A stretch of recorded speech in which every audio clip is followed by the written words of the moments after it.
राम राम सभी को। आज मैं एक वैकेंसी के बारे में बताने जा रहा हूं जो कि गढ़वाल राइफल्स रेजिमेंटल सेंटर की तरफ से निकली हुई इस वैकेंसी का 127 टीए में ये वैकेंसी निकले। भर्ती रैली 127 प्रादेशिक सेना पर्यावरण बल गढ़वाल राइफल्स की तरफ से ये वैकेंसी निकली है।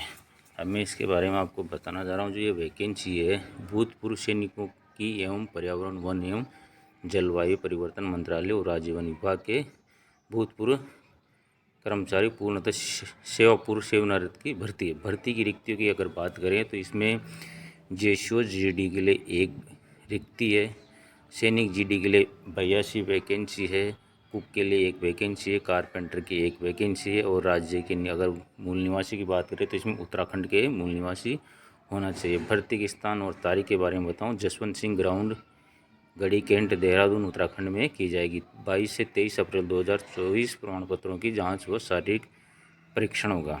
23 और 24 अप्रैल को शारीरिक परीक्षण में चुने गए पूर्व सैनिकों और नौजवानों का मेडिकल परीक्षण एवं साक्षात्कार है। कार्य की प्रकृति के बारे में बताना चाहता हूँ। जो कार्य की प्रकृति है, नामित कर्मियों को वृक्षारोपण गतिविधियों और उत्तराखंड राज्य के भीतर और पूरे देश में परिचालन कार्यों के लिए समग्र इकाई प्रशासन कर्तव्यों के लिए नियोजित किया जाएगा। पात्रता सेवा के अगर शर्तें की बात करें तो भूतपूर्व सैनिकों पेंशनधारकों के लिए कोई न्यूनतम आयु नहीं, सेवानिवृत्त तारीख 5 साल के भीतर होनी चाहिए। पर्यावरण बल प्रादेशिक सेना में नामित उम्मीदवार अन्य पद केवल 50 वर्ष तक की आयु और जेसीओ 55 वर्ष की आयु तक ही सेवा देगा। पर्यावरण वन एवं जलवायु परिवर्तन मंत्रालय और राज्य वन के भूतपूर्व महिला कर्मचारी पूर्ण सेवानिवृत्त के को न्यूनतम 20 साल की सेवा प्रदान करनी चाहिए और सेवानिवृत्त सेवा मुक्ति की तारीख से 5 साल के भीतर नामित होना चाहिए। पूर्व जूनियर कमीशन अधिकारी और द्वितीय श्रेणी का पर्यावरण वन जलवायु परिवर्तन मंत्रालय और राज्य वन विभाग के भूतपूर्व महिला कर्मचारियों को नायब सूबेदार के पद पर नामित किया जाएगा। वहीं मेडिकल कैटेगरी की बात करें तो इसमें सेफ वन होना चाहिए। चरित्र की बात करें तो एग्जाम्पलर और वेरी गुड होना चाहिए। किसी भी सिविल पुलिस मामले में शामिल नहीं होना चाहिए। भर्ती की प्रक्रिया के बारे में बता दूँ मैं आपको। जो इसकी भर्ती की प्रक्रिया है, ये भर्ती की प्रक्रिया भूतपूर्व सैनिक पुरुष, इसके भूतपूर्व सैनिक पुरुष को मैं आपको बता दूं कि शारीरिक परीक्षण में 1.6 किलोमीटर की दौड़, पुल अप, संतुलन और 9 फीट गड्ढा होगा। उपरोक्त परीक्षण में पास उम्मीदवारों को मेडिकल टेस्ट से गुजरना होगा। उसके बाद शारीरिक और चिकित्सा परीक्षा में उत्तीर्ण होने वाले उम्मीदवारों का भर्ती बोर्ड अधिकारियों द्वारा साक्षात्कार किया जाएगा।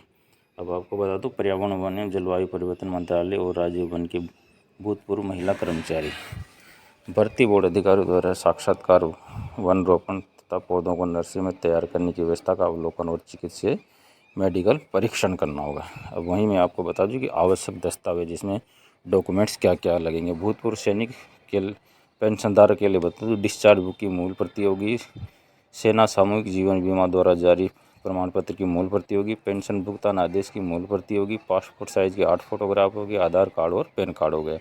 वहीं भूतपूर्व महिला कर्मी की अगर बात करें तो पेंशनधारक के लिए पेंशन कार्ड की मूल प्रति होगी, संबंधित विभाग से जिस महिला ने 20 वर्ष सेवा प्रदान की का प्रमाण पत्र हो गया, पासपोर्ट साइज 8 फोटोग्राफ हो गए, आधार कार्ड और पैन कार्ड हो गए।